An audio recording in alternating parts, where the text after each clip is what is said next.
Sean bienvenidos al segundo día de actividades de la Semana de la Mediación en su 10ª edición del Poder Judicial del Estado de Nuevo León. En esta tarde tendremos como primera actividad la conferencia El Centro de Conciliación y Registro Laboral y los Centros de Conciliación Locales. El expositor que nos acompaña es el doctor Luis Gerardo de la Peña Gutiérrez, del cual me voy a permitir dar una breve semblanza curricular.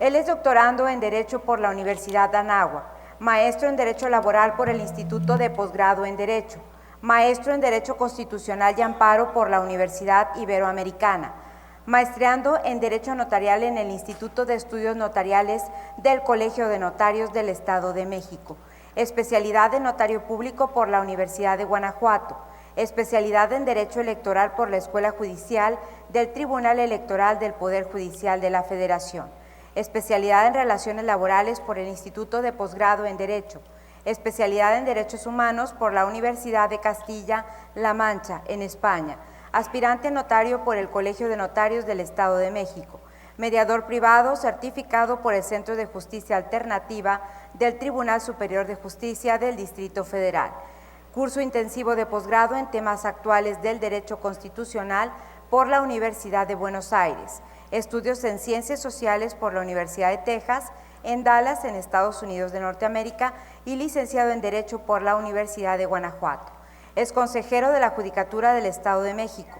En la Administración Pública Federal ha desempeñado los cargos de presidente del Tribunal Federal de Conciliación y Arbitraje, magistrado representante del Gobierno Federal, director general adjunto de Colaboración e Intercambio Interinstitucional del Secretario Ejecutivo del Sistema Nacional de Seguridad Pública. En el Poder Judicial de la Federación ha ocupado diversos cargos, entre los que destacan haber sido secretario de Juzgado de Distrito y de Tribunal Colegiado de Circuito. Asimismo, fue integrante del Comité Ejecutivo Nacional del Sindicato de Trabajadores del Poder Judicial de la Federación, en donde ocupó el cargo de subsecretario general de la Sección 8 y secretario de Relaciones Nacionales e Internacionales. Es profesor de Derecho del Trabajo, Derecho Burocrático Federal, entre otros, en la Escuela Libre de Derecho, en la Universidad Panamericana, Universidad de Anáhuac, Universidad Nacional Autónoma de México y la Escuela Judicial del Estado de México. Conferenciante en distintos foros nacionales e internacionales y cuenta también con diversas publicaciones de libros y artículos en revistas a nivel nacional e internacional. Y esta tarde nos acompaña en la 10ª edición de la Semana de la Mediación. Cedo el uso de la palabra al doctor Luis Gerardo de la Peña Gutiérrez.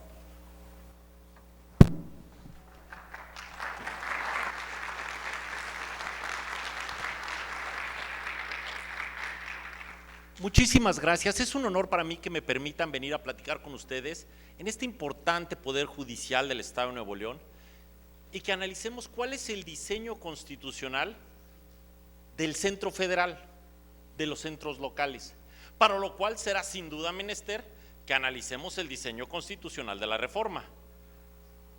Destacado lo anterior, como ustedes saben, poder y derecho son las dos caras de la misma moneda.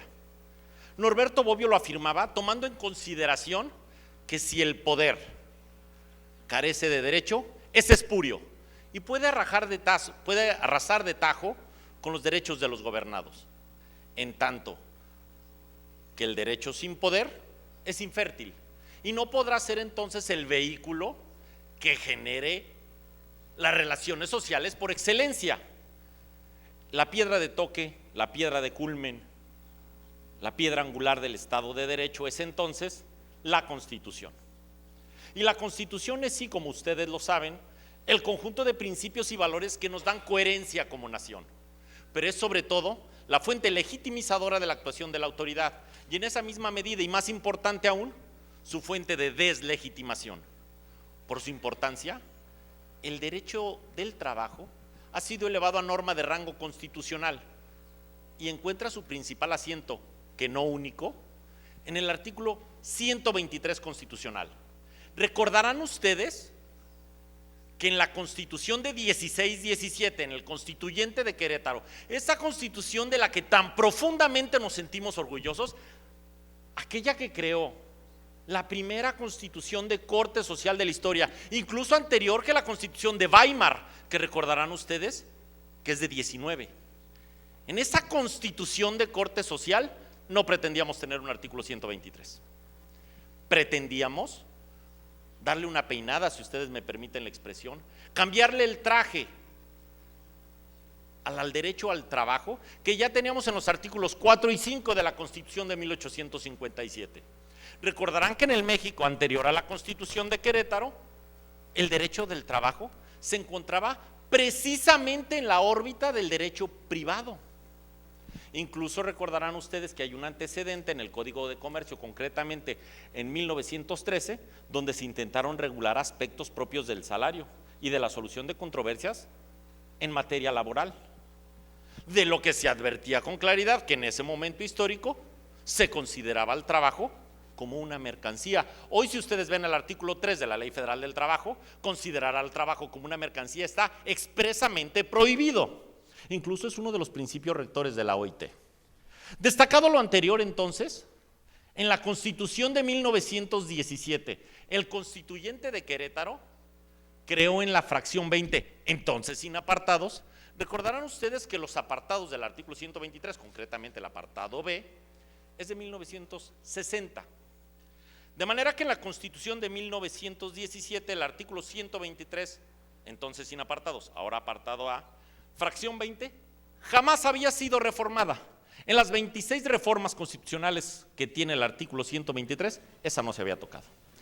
Y era un enunciado chiquititito, chiquititito. Y decía: los conflictos entre patrones y trabajadores, los conflictos entre capital y trabajo, pues, entre los factores de la producción, serán sometidos a las juntas de conciliación y arbitraje. Punto. Por virtud de la iniciativa de reforma constitucional presentada en 2016 por el entonces presidente don Enrique Peña Nieto, fíjense nada más la velocidad, vean ustedes la velocidad. En abril del 2016 presenta el presidente de la República la iniciativa de reforma constitucional. Para octubre de ese mismo año estaba dictaminada y votada con 99 votos a favor de 128 posibles en el Senado de la República. Para noviembre de ese mismo año estaba dictaminada y votada por 379 votos a favor de 500 posibles en la Cámara de Diputados. De ello se advertía entonces que las fuerzas políticas representadas en el órgano político deliberante, pues en el legislativo, tenían un claro arreglo político para sacar la regulación infraconstitucional de manera muy rápida, lo que no sucedió.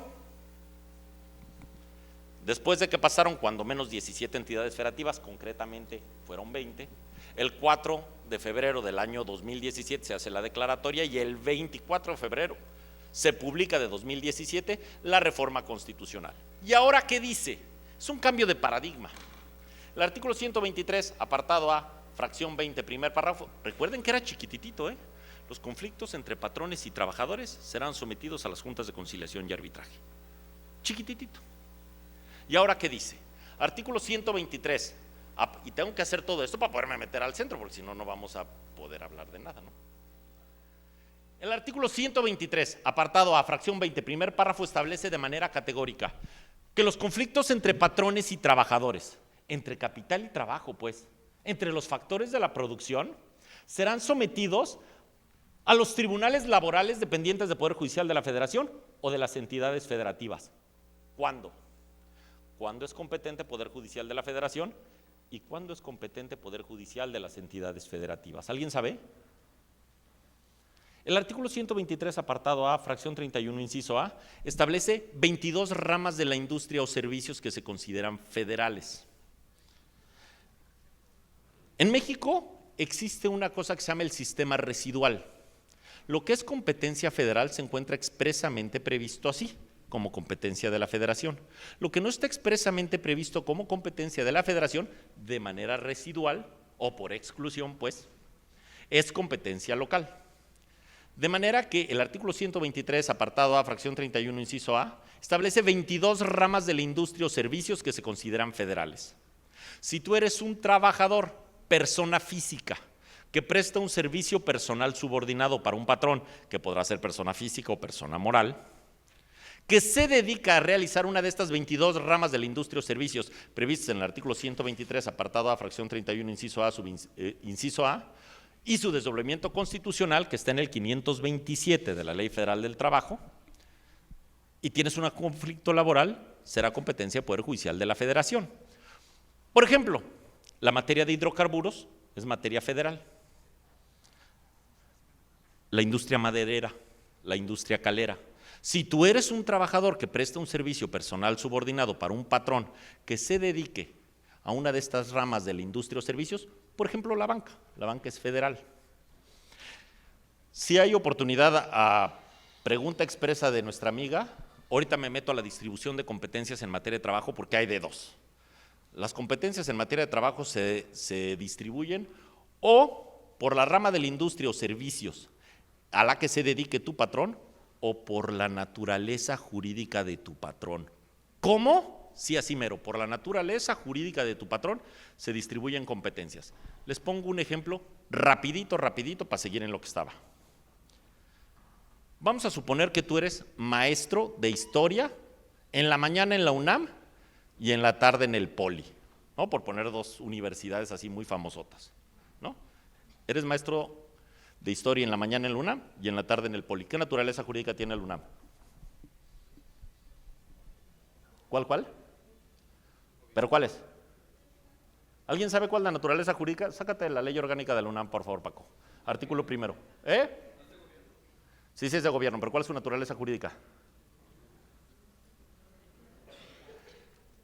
Es una universidad autónoma, ¿no?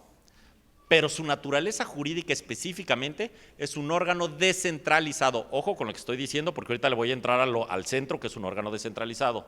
Al ser un órgano descentralizado, artículo primero de la ley de la UNAM, por favor.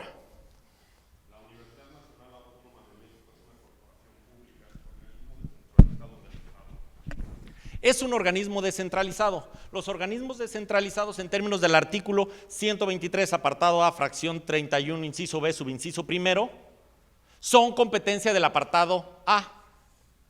El ISSSTE, su naturaleza jurídica, fíjense, es un organismo público descentralizado, no sectorizado. Si tú eres un enfermero, un camillero o lo que sea y trabajas en el ISSSTE y tienes un conflicto individual, será competente hoy la Junta Federal para resolver tu controversia, no el Tribunal Federal de Conciliación y Arbitraje. Por eso se declaró inconstitucional el artículo primero de la ley burocrática que le daba esa competencia al Tribunal Burocrático Federal para resolver de los asuntos de organismos públicos descentralizados. Bueno, entonces si tú eres profesor de historia en la UNAM y te corren, tu asunto se va a la Junta Federal por la naturaleza jurídica de tu patrón, y luego en la tarde eres profesor de historia en el Poli.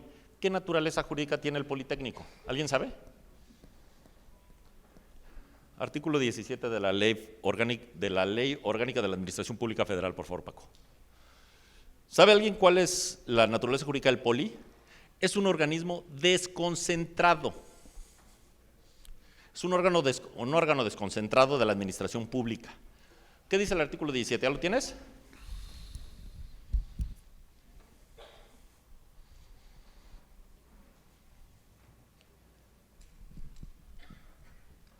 Ahora mismo se lo doy, señor.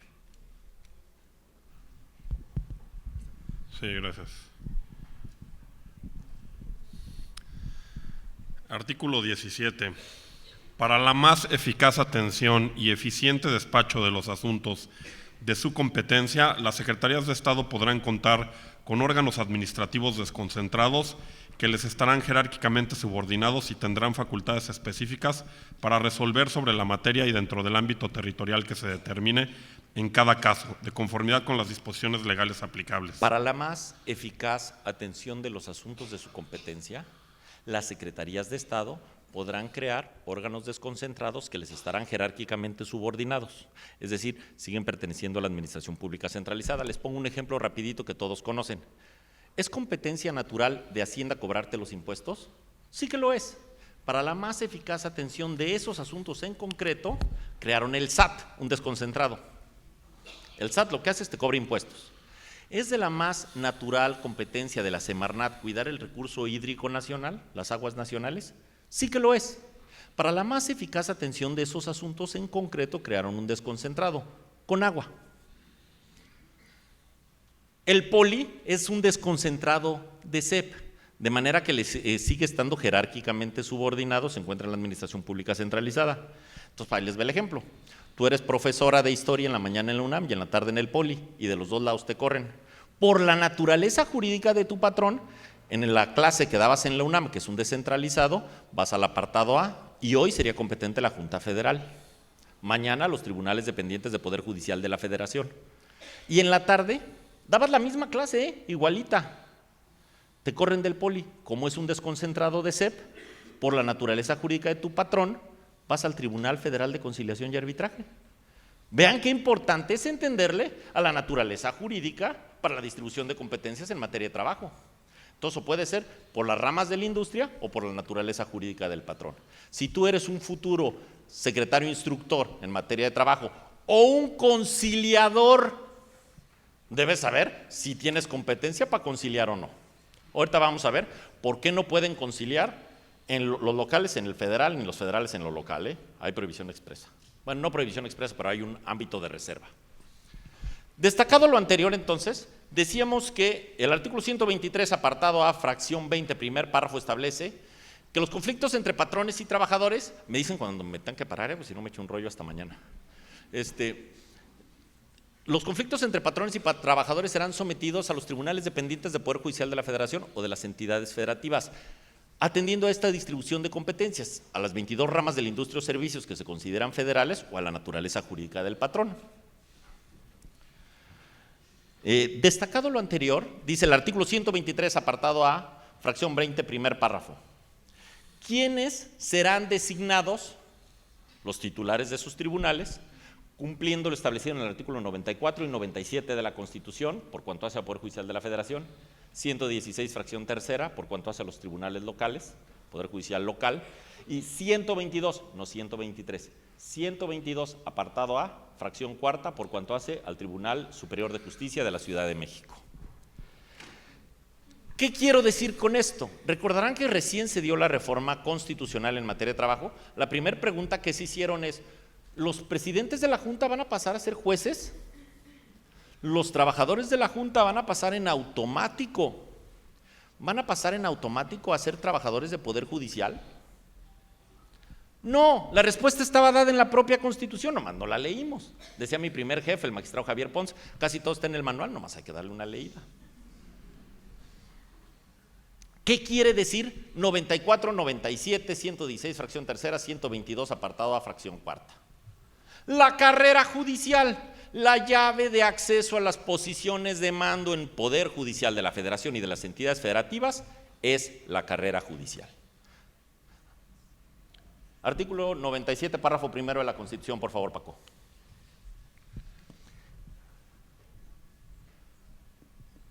¿Alguien trae la Constitución a la mano? Échensela, y de una vez luego se busca el 94, párrafo octavo. ¿Ya lo traes? Si no, se las digo. 97, párrafo primero, por favor.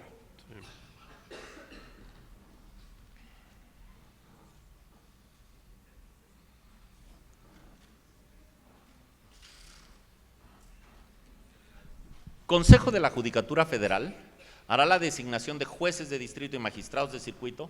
¿Ya lo tienes tú? ¿No? A propósito de un mecanismo objetivo de designación. El artículo 94, párrafo octavo, reformado en junio de este año, el 6 de junio, si mal no me equivoco, si mal no recuerdo, pero no recuerdo mal, el 6 de junio fue,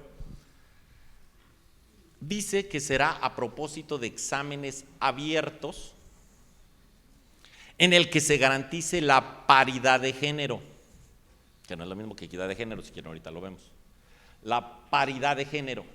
Es decir, el poder reformador de la Constitución ahora consideró para Poder Judicial de la Federación que para nombrar jueces de distrito y magistrados de circuito deberá haber un examen abierto donde tendrás que garantizar la paridad de género entre hombres pues y mujeres para la integración de los órganos jurisdiccionales. Y al desdoblamiento infraconstitucional, la Ley Orgánica del Poder Judicial de la Federación establece que será a propósito de un examen realizado en 3 etapas. Primero, el Consejo de la Judicatura emite una convocatoria y el examen es un examen escrito de conocimientos generales, un examen práctico donde tendrás que redactar una sentencia y un examen oral. Y el Consejo de la Judicatura Federal tendrá que hacer la designación de las personas que resultaron vencedoras. Lo mismito sucede en el caso del Poder Judicial del Estado de México. Nuestra normatividad específica, la Ley Orgánica del Poder Judicial Mexiquense, establece exactamente lo mismo. Bueno, no establece esto de la paridad de género, pues es una reforma constitucional de hace unos cuantos meses, pero el procedimiento de los exámenes es idéntico. No conozco la normatividad del Estado de Nuevo León, pero les aseguro que debe ser algo muy similar. El 97. ¿Ya lo tienes? Échatelo. Los magistrados de circuito y los jueces de distrito serán nombrados y adscritos por el Consejo de la Judicatura Federal, con base en criterios objetivos y de acuerdo a los requisitos y procedimientos que establezcan las leyes, que establezca la ley. Durarán 6 años en el ejercicio de su encargo, al término de los cuales, si fueren ratificados o promovidos a cargos superiores, solo podrán ser privados de sus puestos en los casos y conforme a los procedimientos que establezca la ley. De manera entonces que para acceder al cargo de titular del tribunal laboral, pues tienes que pasar un examen. Si ustedes ven el régimen transitorio de la Ley Federal del Trabajo, establece que para la integración de los tribunales laborales, toditas las plazas, ahora sí que como los caballitos, los grandotes y los chiquitos, todos los puestos son concursables. Es decir, será el concurso para quien será el señor o señora juez, será el concurso para los secretarios instructores y el demás personal jurisdiccional y administrativo. En igualdad de circunstancias, dice el régimen transitorio, deberá permitírseles participar a los integrantes de la Junta. De manera que, como ustedes ven, el Poder Reformador lo que quiso, bueno, en este caso concreto de la ley, es el Poder Legislativo lo que quiso fue garantizar que tengamos a los mejores perfiles de donde vengan, de Poder Judicial, de su despacho, de la academia, de la Junta, de donde estén, tener a los mejores perfiles. Pero la llave de acceso es la carrera judicial, un examen, ¿vale? La puerta de ingreso. A las categorías de mando de la carrera judicial, que no sé aquí, pero seguramente es igualito, que son de actuario a magistrado, esas son las categorías de la carrera judicial, la llave de acceso es un examen. Destacado lo anterior entonces, dice la Constitución, cuyos titulares o cuyos integrantes, dice concretamente, deberán tener capacidad y experiencia en materia de trabajo. Ambos extremos son acreditables. ¿Qué quiere decir esto? ¿Qué quiere decir?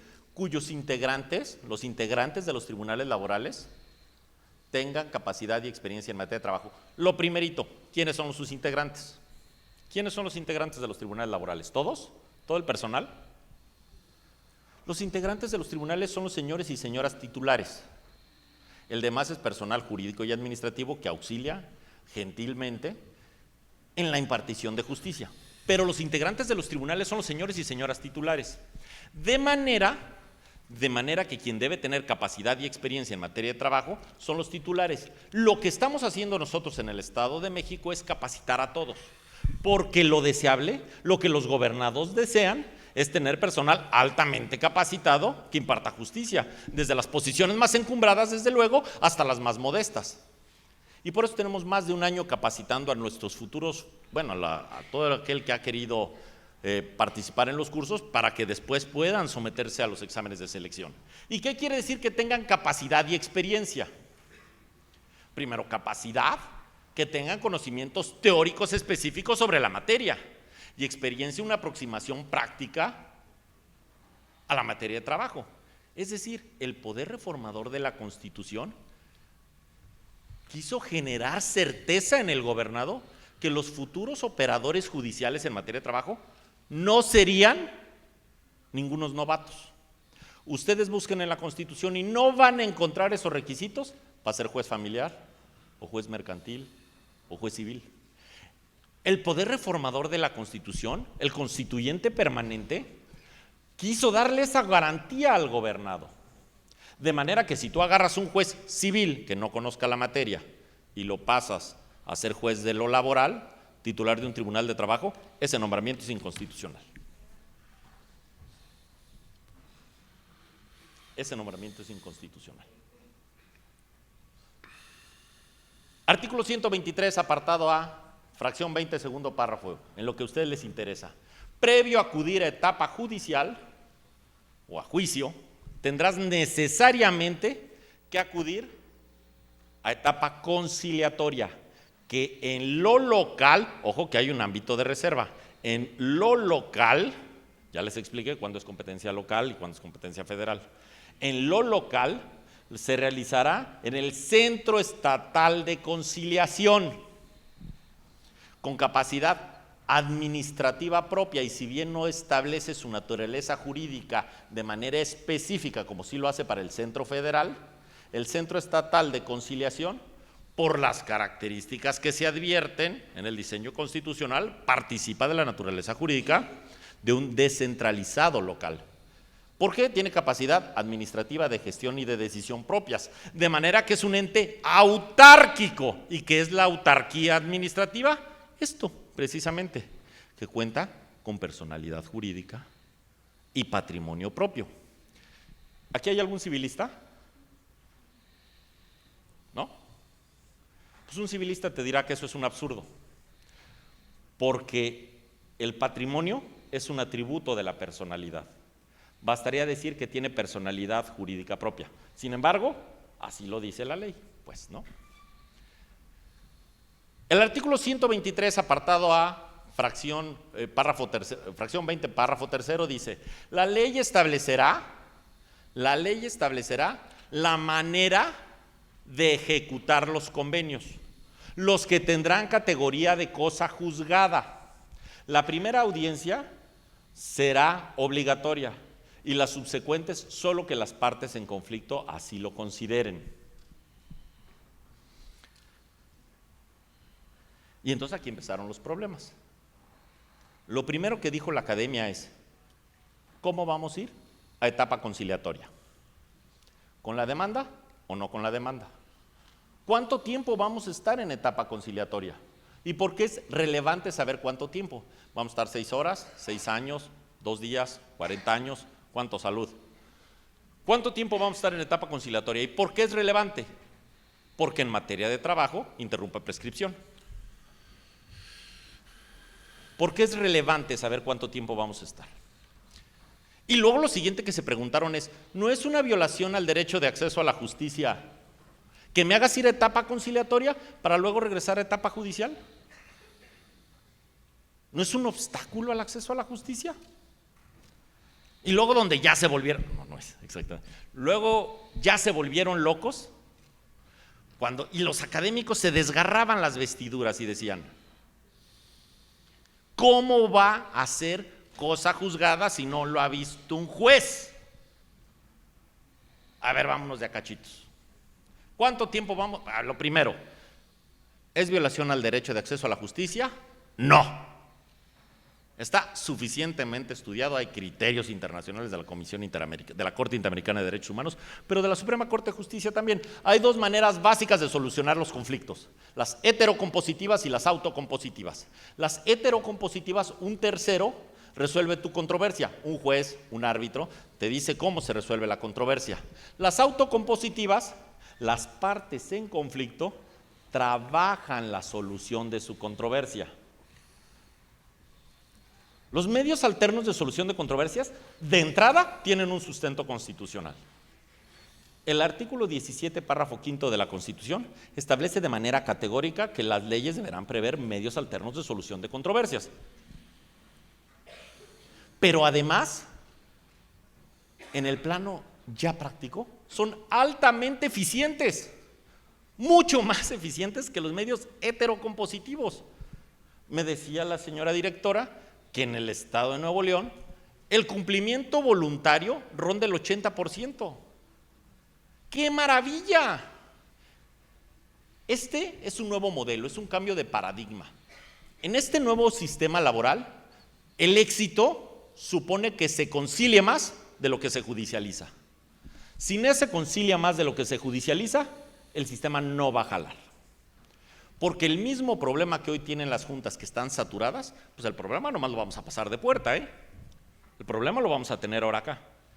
La idea es que se concilie más de lo que se judicializa. Dicen quienes echan las palomas al vuelo que se conciliará el 60%. Si se concilia el 40%, estamos del otro lado. Estamos del otro lado. De manera entonces que no es un obstáculo al acceso a la justicia. Al contrario, ¿cuánto tiempo vamos a estar en etapa conciliatoria? ¿3 horas o 3 años o cuánto? El estándar internacional dice que con 30 días es suficiente. La Ley Federal del Trabajo dijo que 45 días naturales. Si lo ves con cierta lejanía y puedes resolver una controversia en 45 días, ¡qué eficiencia! ¡Qué maravilla! Al gobernado no le interesa que sea el juez local o el juez federal el que le resuelva su controversia, o el señor magistrado, o el presidente de la Junta. El gobernado lo que quiere es que su conflicto se solucione. Eso es lo que el gobernado quiere. Y quiere que se solucione lo antes posible. Hagamos usos de los medios alternos de solución de controversias. El problema está, y lo digo a título absolutamente personal, que los abogados mexicanos, cuando menos hasta mi generación, estábamos diseñados para el conflicto. Para eso nos entrenaron. El mejor abogado es el que más asuntos gana, ¿no? Te enseñaban a ofrecer pruebas, a alegar, a apelar. Y si perdías la apelación, vámonos al amparo. Estábamos diseñados para el conflicto. Pero yo jamás llevé, hoy sé que las universidades ya llevan capacitaciones y materias específicas en medios alternos de solución de controversias. Cuando yo estudié la carrera eso no sucedía. Yo jamás llevé una clase de conciliación o de transacción o de mediación. Claro, ya en niveles superiores sí la llevé. De manera que es un cambio de paradigma, es un cambio de modelo. Los abogados tienden, esa es la verdad, tienden a hacer los asuntos largos. Yo soy hijo de un litigante que luego se volvió notario. Pero yo me acuerdo, hasta de broma le decía yo a mi papá, que agarraban el asunto, ¿no?, cuando estaba el chavillo en la primaria, y se lo llevan hasta la carrera, porque está buena la iguala. Cuando debemos de ver la manera de solucionar las controversias lo antes posible. ¿Saben por qué los medios alternos de solución de controversias son tan eficaces? Porque las partes trabajan la solución de su conflicto. Les voy a poner un ejemplo en materia civil. Consta que no lo estoy extrapolando a la materia laboral, es solo para hacer un ejemplo. Una máxima en materia de obligaciones es que las partes se obligan en la forma y términos en que quieren y pueden hacerlo, siempre que se trate de derechos disponibles, ¿o no? Pues en materia de medios alternos de solución de controversias es lo mismo. Las partes se obligan en la forma y términos en que quieren y pueden hacerlo, siempre que se trate de derechos disponibles. Les pongo un ejemplo que raya en lo absurdo, pero es muy ejemplificativo. Pensemos que yo te debo 100,000 pesos y no los tengo juntos. Pero si tú y yo platicamos, si me das oportunidad que te haga 10 pagos de a 10,000, a lo mejor sí te puedo pagar. Pues la Ley Federal del Trabajo ya da esa posibilidad. Incluso otro día que me inviten, ya platicamos más a detalle, porque me invitaste a hablarles del diseño. Otro día ya no, que además es lo que más me gusta, que si 3 días peste, que si lo. Ya te da la posibilidad de que pactes la manera del cumplimiento. Incluso se prevé la pena convencional, que no podrá ser menor a un día de salario para el caso de incumplimiento. Claro, tú no podrás pactar, oye, pues agárrame a palazos o mátame. No, pues no, son derechos disponibles, ¿no? O renuncio al salario. No puedes. Pero hay derechos que sí son disponibles. Destacado lo anterior, entonces, la siguiente pregunta que se hicieron los académicos es: ¿cómo vamos a ir a etapa conciliatoria? ¿Vamos a ir con la demanda o no con la demanda? Y si vamos con la demanda, donde señales todos tus hechos, las circunstancias de modo, tiempo y lugar, etcétera, ¿cómo le hacemos para que la parte contraria no quede en estado de indefensión?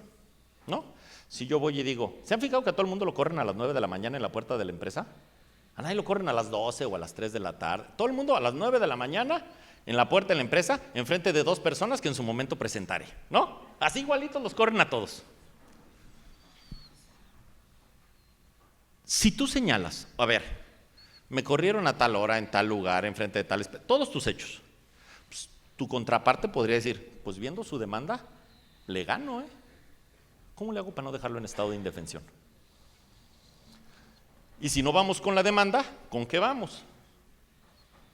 ¿Habrá una suerte de litis abierta? ¿Aquí hay alguien que maneje el derecho administrativo? ¿Recordarán ustedes la jurisprudencia que emitió la Suprema Corte, donde creó este concepto, litis abierta, que interpretó el artículo 1 y 50 de la entonces Ley Federal de Procedimiento Contencioso Administrativo, donde en sede administrativa podría señalar determinadas cosas y luego ya en sede judicial señalar otras diversas, sin que por ello se tornaran inoperantes tus argumentos? Pues así precisamente se resolvió. La Ley Federal del Trabajo dice que vamos con una solicitud, ya seguramente será a propósito del actuar de los tribunales federales, ya había amparo cuando se irá temperando y señalando cómo funcionarán estos requisitos, pero hoy el gobernado, así dice la ley, va, presenta su CURP, su INE, ¿no? El motivo de la persona, empresa o sindicato que cita a conciliar y el objeto de la conciliación. De manera que no vas con la demanda. Lo que digas en etapa conciliatoria, ahí se queda, no trasciende a etapa judicial, así que lo que pasa en Las Vegas se queda en Las Vegas, pues. No trasciende a etapa judicial. Y tiene mucho sentido si lo ves. ¿Qué pasaría? Que la señora y yo vamos a conciliar, ella es mi patrona y yo su trabajador. Y yo voy y digo, yo ganaba 4,000 pesos. Ella me dice, no concilia, tú ganabas 200 y aquí tengo el recibo. Y ahora que estemos en un juicio contradictorio, pues lo exhibo, ¿no? Te voy a ganar. ¿Qué trascendencia tendría lo que yo dije en etapa conciliatoria? ¿No? De manera entonces que vamos con una solicitud. Durará 45 días. La primera audiencia es obligatoria y las subsecuentes solo que las partes así lo soliciten. ¿Por qué? Por el principio de voluntariedad, que informa los medios alternos de solución de controversias, es el principio básico. Oye, no quiero ir, ya vine a la primera para que no me multes, pero no quiero conciliar, allá nos vemos. La conciliación, acudir a etapa conciliatoria es un requisito de procedibilidad. Aquí nomás hay de dos sopas. Si concilias, se acaba el asunto, ¿no? Nos pusimos de acuerdo y ahí se acaba el asunto. Si no concilias por la razón que sea, no lograste citar al patrón o nos pusimos de acuerdo, lo que sea, por la razón que sea, te expedirán una constancia que deberás anexar a tu demanda, ¿no? Ya le pondrás una grapa, un clip, un chicle, lo que sea, pero la tienes que llevar. Es un requisito de procedibilidad. Hay algunas excepciones, si quieren, y nos da oportunidad, lo vemos en el artículo 685 ter de la Ley Federal del Trabajo, establece cuáles son las excepciones para conciliar, pero digamos que la regla general es esta, ¿no? Tendrás que conciliar o acudir, no conciliar, tendrás que acudir a instancia conciliatoria y si no logras conciliar, pues con esa constancia es tu requisito de procedibilidad. Destacado lo anterior entonces, ¿cómo vamos a ejecutar? Porque dice, la ley establecerá la manera de ejecutar. Y cuando inició esto, cuando se publicó la reforma constitucional, pues evidentemente no teníamos regulación infraconstitucional, no teníamos Ley Federal del Trabajo reformada, y entonces pues la gente echó la imaginación al vuelo, ¿no? Y había dos maneras básicas. O dotamos a los centros de conciliación de un cuerpo de ejecutores, si me permite, nomás para hacer un ejemplo, como tiene el Infonavit o como tiene el Seguro Social, ¿no? Que te van los ejecutores y te determinan un crédito y te pueden embargar, ¿no? O ejecutamos vía premio, como lo hacen aquí. Este fue precisamente el modelo que se siguió en la Ley Federal del Trabajo. Se ejecutarán los convenios de conciliación como si se tratara de sentencias dictadas por un juez. En la mismita manera, de manera que se ejecutan en Poder Judicial. Y luego los académicos se volaban las vestiduras, ¿no? Decían, ¿cómo va a tener categoría de cosa juzgada si no lo ha visto un juez? Pues es precisamente una ficción jurídica. Como creamos la ficción jurídica, que alcanzaba el nivel de cosa juzgada, una sentencia, fíjense nada más, una sentencia de primera instancia no controvertida a propósito de los medios ordinarios de defensa, causa Estado, es cosa juzgada. Una sentencia de un juicio ordinario civil, dictada por un juez de primera instancia, que no te vas a la apelación, causa Estado, Si te vas a la apelación, esas causan estado por ministerio de ley, ¿o no? Si no te vas al medio extraordinario de defensa, que es el amparo, esa causa estado por ministerio de ley. Y si te fuiste al amparo, la ejecutoria del amparo causa estado.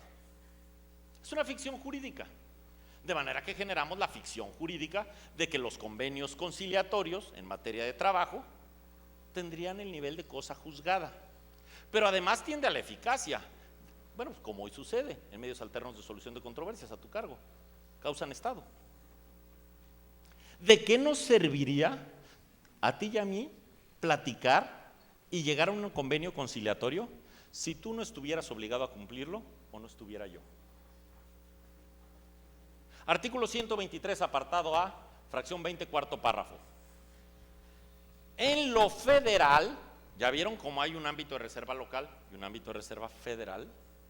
En lo federal, esta función conciliatoria la realizará un OPD, aquí sí dice con todas sus letras su naturaleza jurídica, un organismo público descentralizado, federal desde luego, un OPD, un organismo público descentralizado, encargado de la conciliación federal y del registro sindical en todo el país. Esto es lo verdaderamente importante.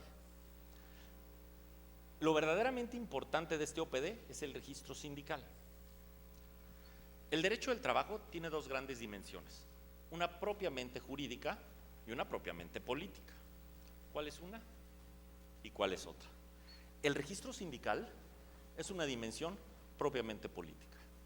Si tú eres el gobernador o gobernadora, presidente o presidenta de la República, estás interesado en saber en determinada región geográfica cuáles son las principales ramas de la industria y cuáles son las principales organizaciones gremiales que tienen mayor presencia, para saber si vas a tener paz laboral o no, y si vas a tener paz laboral o no, podrás generar políticas públicas de fomento al empleo o políticas públicas de fomento a la inversión. Es una dimensión política.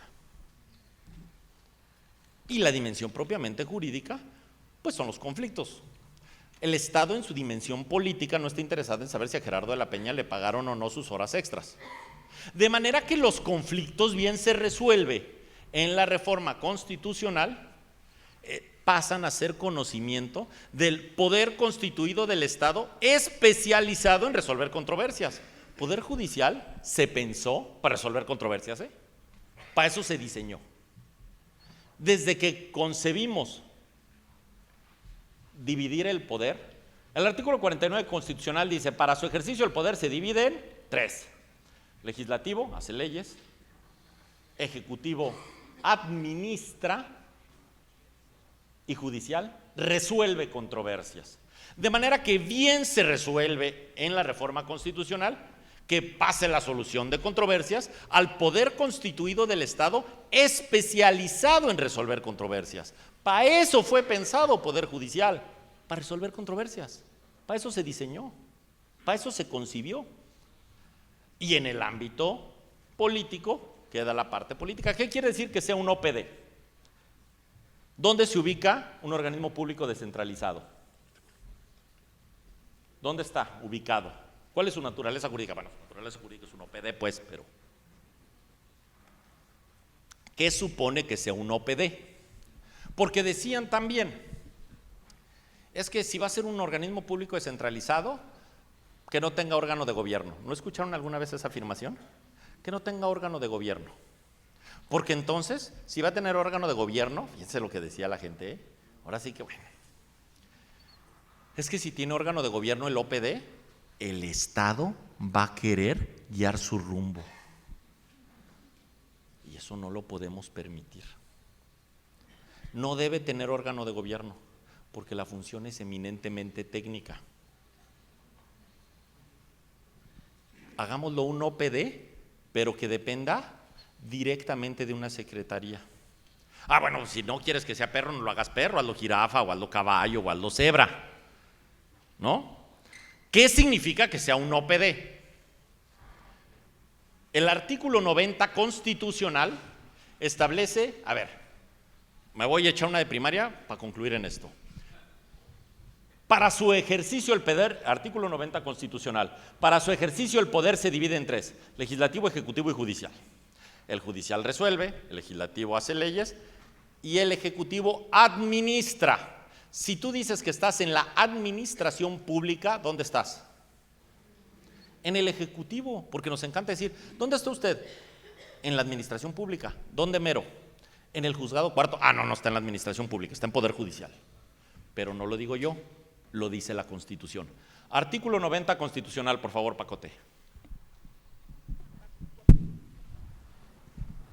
¿Ya lo traes o no?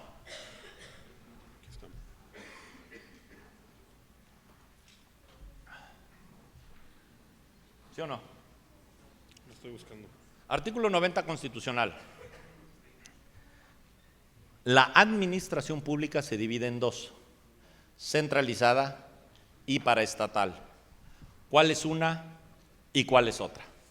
45. ¿Ya lo tienes? ¿El 90? No, el 45 es la ley orgánica. Eso déjalo ahí porque te lo voy a preguntar. La administración pública se divide en dos: centralizada y paraestatal. La centralizada es la oficina del presidente de la República, las secretarías de Estado, la Consejería Jurídica y los órganos reguladores. ¿Cuáles son esos? Son dos: la Comisión Reguladora de Energía y la de Hidrocarburos. Esa es administración pública centralizada. ¿Qué quiere decir que sea administración pública centralizada? Que dependen jerárquicamente del señor presidente de la República. Por eso se llaman dependencias. ¿No les ha llegado algún día Poder Judicial que dicen, me mandan allá al señor magistrado o a la señora magistrada, ¿no? Dígase esa dependencia, pues ¿de quién depende? Es un poder constituido del Estado. Poder Judicial es un poder constituido del Estado. Las dependencias solo es la administración pública centralizada. Las entidades, cuando no te refieres a la entidad de Nuevo León, ¿no? Las entidades es la administración pública paraestatal. La administración pública federal será centralizada y paraestatal, conforme a la ley orgánica que expide el Congreso, que distribuirá los negocios del orden administrativo de la Federación, que estarán a cargo de las Secretarías de Estado, y definirá las bases generales de creación de las entidades federativas. De manera que son dos. Entidades. Me dijo 5 minutos, pero como soy intratable me voy a echar 10 porque si no, no concluyo. La administración pública se divide en dos: centralizada y paraestatal. Ya dijimos cuál es la centralizada, ahora sí me lo echo rapidito. La paraestatal, dentro de la paraestatal, el artículo primero, el artículo 90 constitucional tiene dos leyes orgánicas, o dos leyes reglamentarias más bien: la ley orgánica de la administración pública federal y la ley federal de entidades paraestatales. El artículo primero ya establece dentro de la administración pública paraestatal, lo que va contiguo a lo estatal, a los organismos públicos descentralizados. Los organismos públicos, sácame la jurisprudencia un poco. Sí. Los organismos públicos descentralizados tienen una relación mediata, con el Ejecutivo. Es decir, a nadie le queda duda que el presidente es el jefe del secretario, el secretario el jefe del subsecretario, y así se la van llevando. La administración pública paraestatal tiene una relación mediata con el Ejecutivo, pero sí pertenece al Ejecutivo. Tiene necesariamente que tener órgano de gobierno, es connatural hacer un organismo público descentralizado. Así lo establece la Ley Federal de Entidades Paraestatales. A fuerza. ¿Cómo se integra? Entre 5 y 15 asientos. No le puedes poner 2 y no le puedes poner 50. ¿Por qué? Porque así lo dice la ley. Entre 5 y 15 asientos. ¿Qué dijo la Corte respecto de la naturaleza jurídica de los OPDs? Y ya con esto empiezo a concluir. Ya nomás vemos cómo se nombra y vámonos. Organismos públicos descentralizados, jurisprudencia 179 del 2012. Organismos descentralizados, aunque no integran la administración pública centralizada, forman parte del Poder Ejecutivo en sentido amplio. Y después de determinadas consideraciones, dice la Corte: lo anterior es así porque la descentralización consiste en una técnica de organización jurídica para encomendar actividades estatales delegables a entidades estructuralmente separadas de la administración pública centralizada, pero formando junto con ella el concepto total e íntegro de administración pública, sin que la circunstancia de que los organismos descentralizados cuenten con personalidad jurídica propia. Si ven que la Corte nomás dijo personalidad jurídica, no dijo personalidad jurídico y patrimonio, ¿verdad? Porque ellos sí le saben. Cuenten con personalidad jurídica propia significa que su actuación sea libre y exenta de todo control, toda vez que dicha actividad y sus decisiones se identifican con las finalidades de la administración central y del Poder Ejecutivo. Además de que la ley establece que su control se ejerce por el Ejecutivo, y que sus órganos directivos, es connatural que tenga un órgano directivo, deben integrarlo personas ligadas a la administración central, con la finalidad de lograr una orientación del Estado en su rumbo. De manera que estos aspectos son connaturales a que sea un OPD. Al ser un OPD, tiene una relación mediata con el Ejecutivo. ¿Cómo se da hoy el registro sindical? Fíjense, el registro sindical se da en lo federal, en la Dirección General de Registro de Asociaciones, dependiente de la Secretaría del Trabajo. Y en lo local, en las juntas locales de conciliación y arbitraje, dependientes de las secretarías del trabajo locales. Ni siquiera en la época del hiperpresidencialismo, allá en los 70s, se nos ocurrió que una sola persona, este señor o señora que sea el director general del centro, tenga ese poder. Hoy solo una persona, este señor o señora que sea el director general, porque así se llama, no puede ser presidente, no, se llaman directores generales, pues si lo establece la Ley Federal de Entidades Paraestatales, es el señor director o señora directora general del ISSSTE, que es un organismo público descentralizado, por ejemplo, ¿no? El señor o señora director general, nunca se nos ocurrió que una sola persona tuviera tanto poder.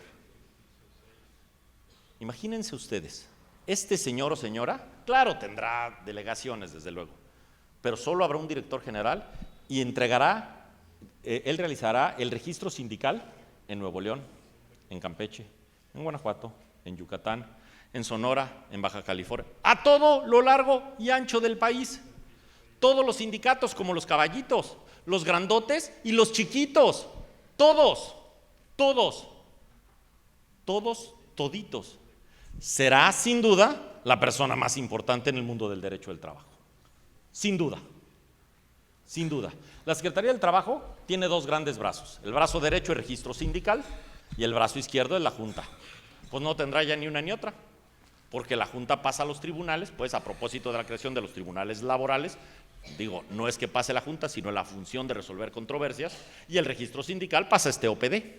¿Cómo se nombra el titular del OPD? Y ya con esto concluyo. Fíjense la importancia, sácate el artículo 123, último párrafo. Fíjense la importancia que le quiso dar, aquí está, la importancia que le quiso dar el poder reformador de la Constitución. Son exactamente la misma manera para nombrar al director general del centro que para nombrar a un ministro de la Corte. El mismo procedimiento. El señor presidente de la República manda una terna por las 2/3 partes de los miembros presentes del Senado. Fíjense la importancia que le dieron, ¿eh? ¿Cómo nombras al director del ISSSTE? El señor presidente de la República, pum, te nombra, en uso de sus facultades exclusivas. Director del Seguro Social, el señor presidente de la República, en uso de sus facultades exclusivas, te nombra. Fíjense la importancia que le quiso dar el poder reformador de la Constitución. El presidente de la República, es el mismo procedimiento, igualito que para nombrar un ministro, ¿eh? El presidente de la República manda una terna. Por el voto de las 2/3 partes de los miembros presentes del Senado, el Senado determina quién dentro de esa terna deberá ser designado. Si rechazan esa terna, bueno, tienen 30 días para resolver. Si no resuelve el Senado, el presidente dice, dentro de esa terna, fulano o fulana de tal. Si rechazan la terna, el presidente propone otra terna, igualito, 30 días por el voto de las 2/3 partes. Si no lo hace, el presidente dice quién. ¿Cuáles son los requisitos? ¿Cuáles son los requisitos para ser nombrado director general del centro? ¿Qué dice la Constitución? Fíjense nomás qué chulada. El nombramiento deberá recaer en una persona que tenga capacidad y experiencia en las materias competencia del organismo. Pues deberá saber derecho del trabajo, de manera muy particular sobre registro sindical, y deberá saber de medios alternos de solución de controversias, de manera muy particular de conciliación. Muy natural, ¿no? Que no haya ocupado un cargo en algún partido político, ni haya sido candidato a ocupar un cargo público de elección popular en los 3 años anteriores. Ojo que no dice ser presidente nacional de un partido, ¿eh? Si tú fuiste presidente o miembro del Consejo Político Municipal del PRI, del PAN, de Morena, del que te dé tu gana, no puedes, en los 3 años anteriores. Un cargo en algún partido político. ¿Cuál fue la intención? Tratar de despolitizar lo más posible, porque nadie es químicamente puro, pues, pero tratar de despolitizar lo más posible este OPD. Pero ahí les va una pregunta de laboratorio. ¿Se acuerdan de Pedro? El Bronco. Él fue gobernador siendo candidato independiente, ¿verdad? Bueno, o Pedro Kumamoto, pues. Pedro Kumamoto de Jalisco, que fue diputado independiente y luego fue candidato independiente al Senado. ¿Él hubiera podido ser director del centro? No, fue candidato. La Constitución no hace excepción. Fue candidato, no dice candidato por algún partido. Dice que no haya sido candidato. Al haber sido candidato, donde la ley no distingue, no tenemos por qué hacer distinción. La Constitución dice que no haya sido candidato, no dice candidato por un partido. Si fuiste candidato independiente o candidato por un partido, no eres elegible. ¿Sale? De elección popular en los 3 años anteriores a la designación. Y que goce de buena reputación, esa se la damos como presunción juris tantum, ¿no?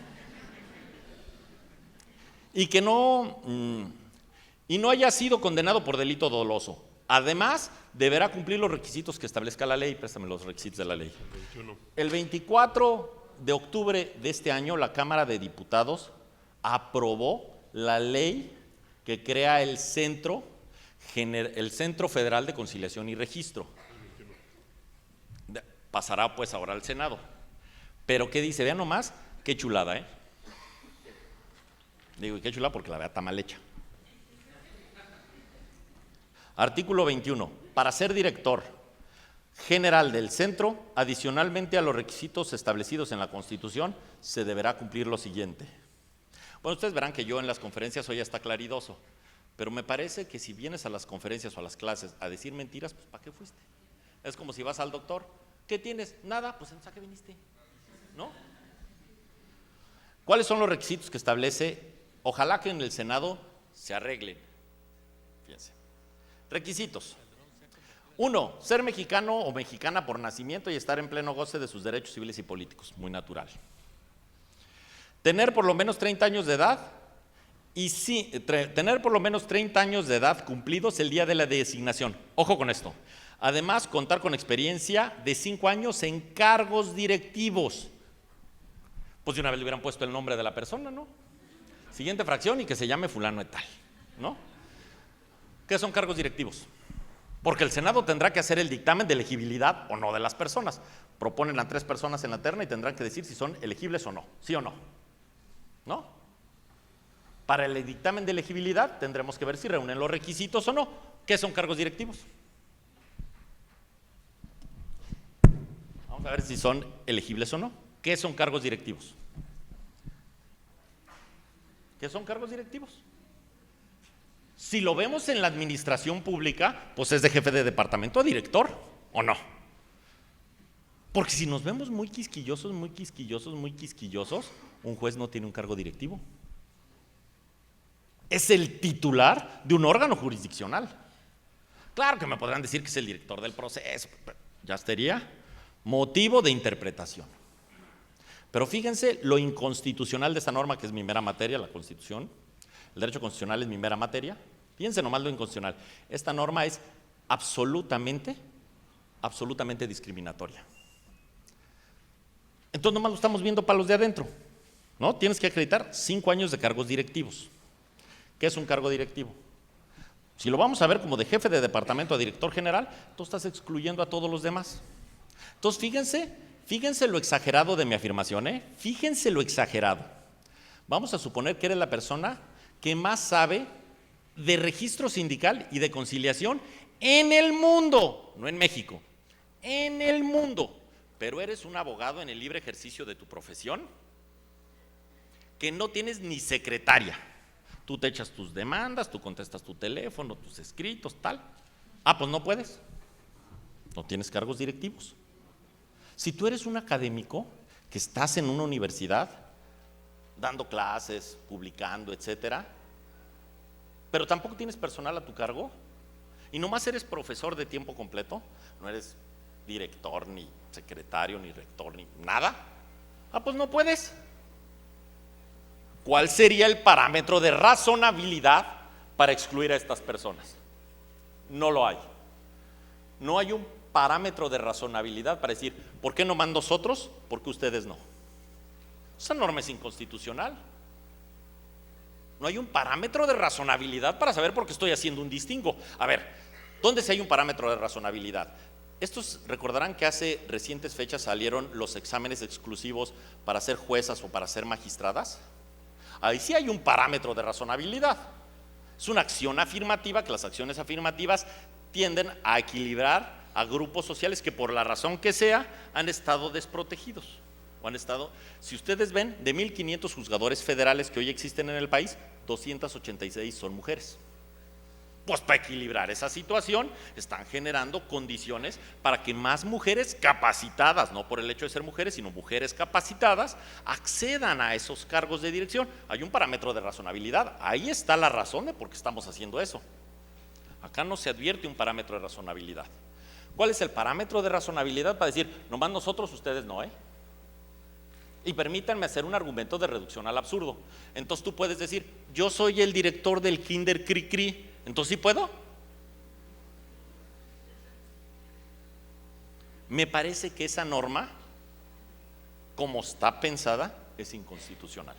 ¿Qué sí debería decir? Oye, tener 5 años de experiencia, o 10, o 15, o los que quieras. Pero dejar el piso parejo para todos, Busquemos al mejor perfil, hombre o mujer. Busquemos al mejor perfil, de dentro del gobierno o de fuera, de donde esté. Busquemos al mejor perfil para que sea quien dirija este organismo. Me parece que esa norma, como está concebida, es inconstitucional. ¿Cuáles son los demás requisitos? Esos sí ya están muy normalitos, muy normalitos. No, préstamelos, no sé dónde los dejaste. Ser abogado, más de 30 años. En la iniciativa no se preveía que fuera licenciado en Derecho o abogado. En el ejercicio de su libertad configurativa que tiene la Cámara, consideró que la carrera indicada era que fuera profesional del derecho. De manera que, como ven, es un cambio de paradigma, es un cambio de modelo. México tenía un andamiaje constitucional para resolver las controversias en materia de trabajo de hace 100 años. Con ese arreglo constitucional, con ese diseño institucional, transitamos 100 años. ¿Cuáles son los demás requisitos, Paco?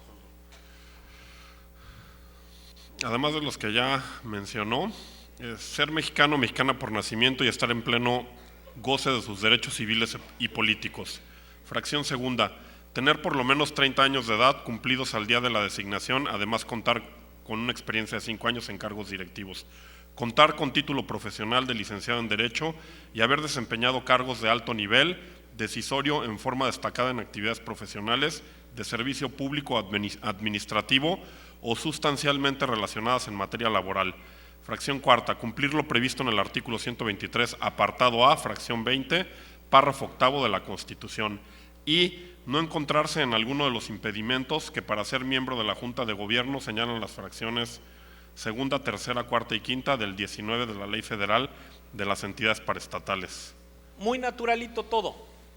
El punto está en que estos 5 años en cargos directivos, desde mi muy particular punto de vista, es inconstitucional. No advierto yo un parámetro de razonabilidad para excluir a las personas que no tengan cargos directivos, porque tendrá que haber, eso será motivo, fíjense, de interpretación. El Senado tendrá que hacer el dictamen de elegibilidad de las personas, y para hacer el dictamen de elegibilidad debería decir, tú sí por esto, tú no por esto, y eso tendrá que ser motivo de una argumentación suficiente para saber por qué. Y todavía más, la iniciativa que presentaron en el sexenio pasado 2 senadores del PRI establecía como requisitos 10 años y ahora sacaron 5. Decía que eran 35 años y ahora dijeron que 30, pues se me hace que pues a lo mejor es para alguien, ¿no? Destacado lo anterior, entonces, el éxito de este nuevo sistema supone necesariamente que tengamos conciliadores capacitados. La capacitación en la conciliación es la clave del éxito de este sistema. Hoy en materia de trabajo, ¿hay gente en la Junta? ¿Sí? La verdad es que hay mucha, en las juntas se concilia mucho, pero no se concilia de manera profesional. Esa es la verdad. Esa es la verdad. Se concilia mucho, pero no se concilia de manera profesional. ¿Cómo es la conciliación hoy? ¿Va a haber arreglo o no, Milik? ¿No? Vámonos a la siguiente etapa. De manera entonces que el éxito de este sistema supone una capacitación eficiente. Porque un sistema es tan débil como el más endeble de sus eslabones. Si tienes jueces sumamente capacitados, pero conciliadores que no lo estén, nos vamos a llenar de trabajo, ¿eh? Deben ser jueces y conciliadores verdaderamente capacitados. Yo hubiera hecho votos porque también se permitiera de manera expresa, así expresa, la mediación privada en materia laboral. Expresa, que gente muy profesional en sus despachos despresurizara a los órganos jurisdiccionales. ¿Sería lo deseable? Claro que lo sería. Es un cambio de modelo.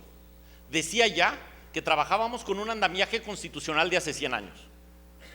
Un andamiaje que ya no responde a un México del siglo XXI. Fue un andamiaje constitucional pensado en 1917.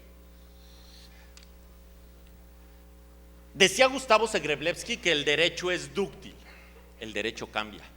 El derecho nunca va de la mano de la sociedad, pero sí que de cerca la persigue. Primero empezamos a comprar en internet y luego lo regulamos.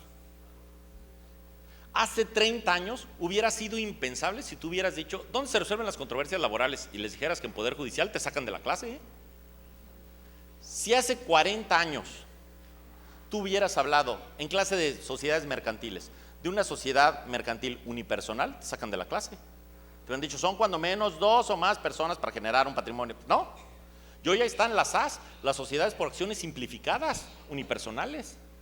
Si hace 50 años tú hubieras hablado de matrimonio de personas del mismo sexo, te corren, hasta de la casa, chance. ¿No? Porque te hubieran dicho que es la unión de un hombre y una mujer. No, hoy ya la Corte publicó jurisprudencia genérica que establece que son inconstitucionales todos los códigos civiles que no permitan el matrimonio igualitario. El derecho cambia, el derecho es dinámico. ¿Hace cuánto tiempo, nomás por ponerles un ejemplo que raye en lo simplista, que ustedes no van al banco?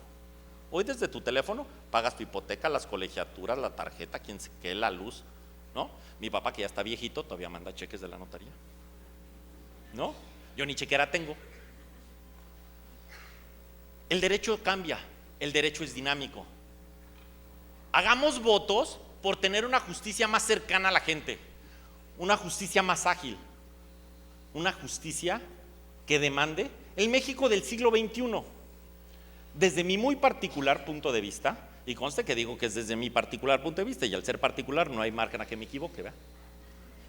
Desde mi muy particular punto de vista, esta reforma es mucho más importante que la reforma penal, porque la reforma penal va dirigida a un segmento muy específico de la población, los que estén sujetos a las leyes penales. Y yo hago votos porque ustedes y sus familias, y que desde luego yo y mi familia nunca estemos sujetos a las leyes penales. Pero sí hago votos porque ustedes y su familia, que mi familia y yo, estemos sujetos a las leyes laborales, porque eso supone que estamos siendo productivos, que estamos generándonos riqueza primero para nosotros, para nuestras familias, para nuestras comunidades, nuestros municipios, nuestros estados y en última instancia para México, que estamos haciendo las cosas mejor, que estamos siendo más productivos para que nos permita competir con el mundo. Muchísimas gracias.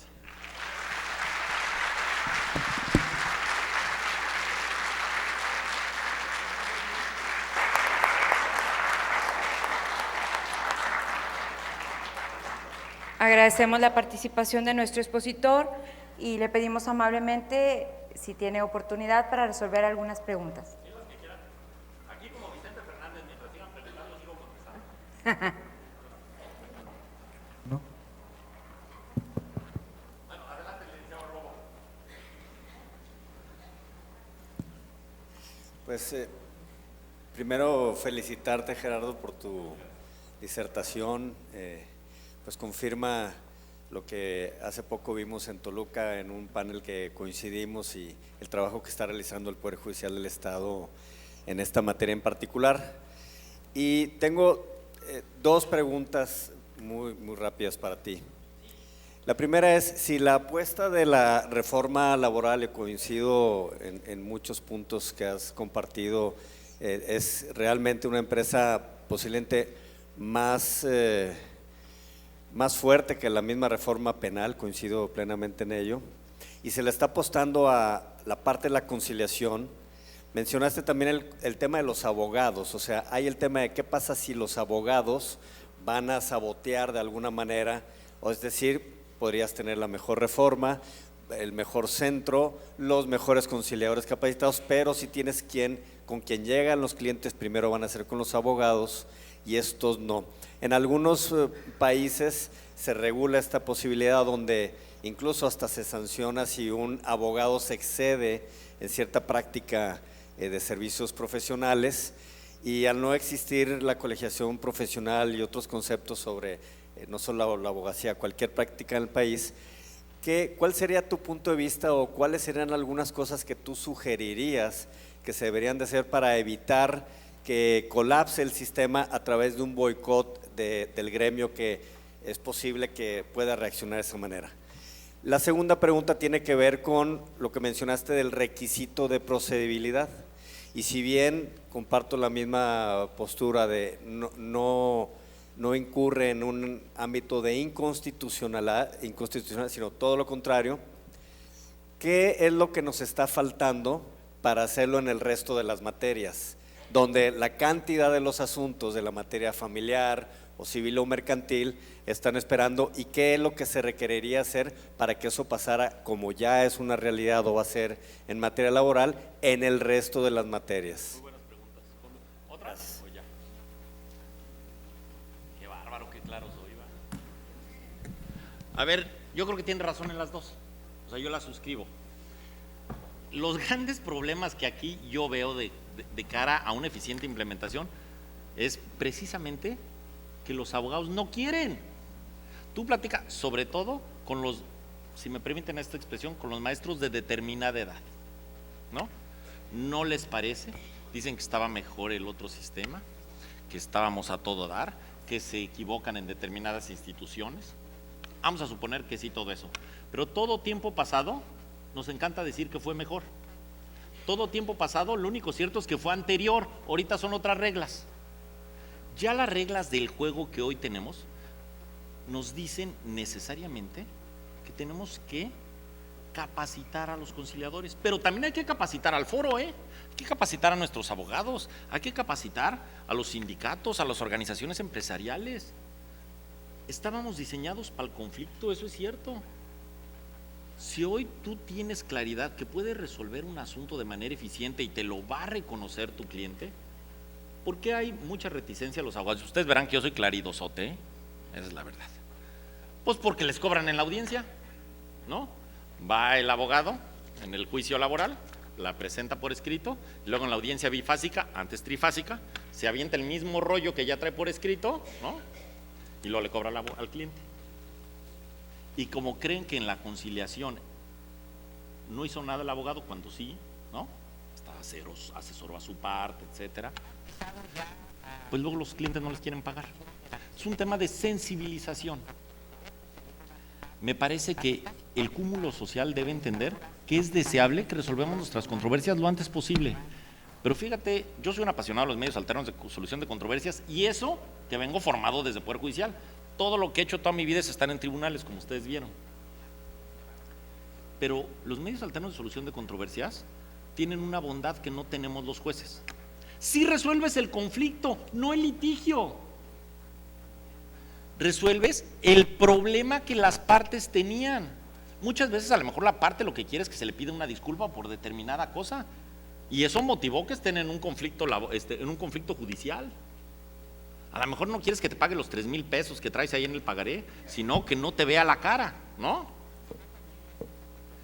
Permite que resuelvas el conflicto de fondo. ¿Qué trae como consecuencia eso? Que reconstruyas el tejido social. Estás fomentando la cultura de la paz. Ahora sí que decía mi abuelita, si hablando se entiende la gente, mijo. La verdad es que me parece que lo deseable sin duda, desde mi muy particular punto de vista, es que las instituciones educativas, los tribunales, las barras de abogados, las asociaciones profesionales, los sindicatos, platiquemos ampliamente de este tema, que nos sensibilicemos, que esto es lo deseable. Si no jala, yo sí creo que va a ser porque los abogados lo boicotemos, que digamos, no, es que, ¿y entonces yo qué voy a hacer? ¿No? Es un cambio de modelo, es un cambio de paradigma. Ojalá que en todas las demás materias así se lleve. Ahorita se está discutiendo en el Senado de la República, pero ¿cuántos asuntos no serían perfectamente conciliables? Un número muy importante de asuntos serían perfectamente conciliables. Y una manera muy importante de despresurizar a los tribunales sería el uso de medios alternos de solución de controversias, de manera muy particular en el sector privado, y conste que yo ni en el sector privado estoy. Pero ¿qué no sería deseable? Que tú con tus recursos te capacites con tus clientes que ya tienes y despresurices a los tribunales. Claro que lo es.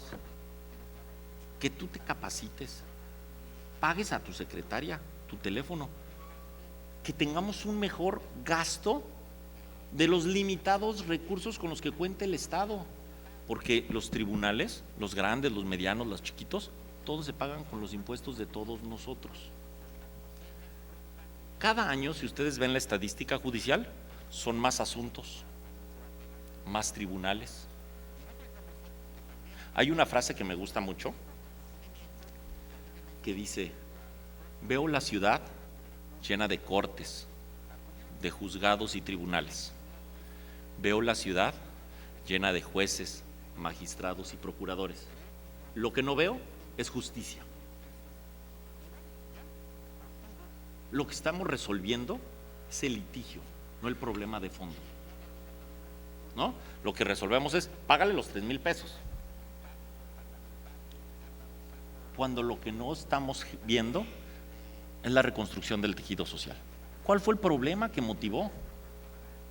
Los conflictos del orden familiar son conflictos muy emotivos, El problema de fondo es muy complejo, Son con grandes cargas emotivas. De manera, es más, es común que las partes en conflicto en materia familiar luego se agarren a hijazos, ¿no? Están usando ahí a los hijos, ¿no? Es importante que aprendamos a una cultura de la paz. Es importante que le apostemos al diálogo, a que las partes en conflicto puedan solucionar sus controversias, que reconstruyamos el tejido social. Yo soy un convencido que lo deseable, y digo, pues mi opinión absolutamente personal, por eso puedo estar perfectamente equivocado, pero en mi muy particular punto de vista, lo deseable es que en la mayoría de las materias que sea posible, le apostemos a los medios alternos, le apostemos al diálogo. Es bueno por donde se le vea. Dejas de costarle muchísimo al Estado, puede disponer de los limitados recursos para algunas otras cuestiones, despresurizas las cargas de los tribunales, que todos los tribunales estamos llenos de trabajo, pero permites que el gobernado solucione su controversia de manera más breve, pero además el problema de fondo. Muchísimas gracias. Agradecemos la participación de nuestro expositor y pedimos amablemente a la directora del Instituto de Mecanismos Alternativos para la Solución de Controversias haga entrega de un merecido reconocimiento por su destacada participación, entregándole al Consejo de la Judicatura del Estado de Nuevo León a través del Instituto de Mecanismos Alternativos para la Solución de Controversias.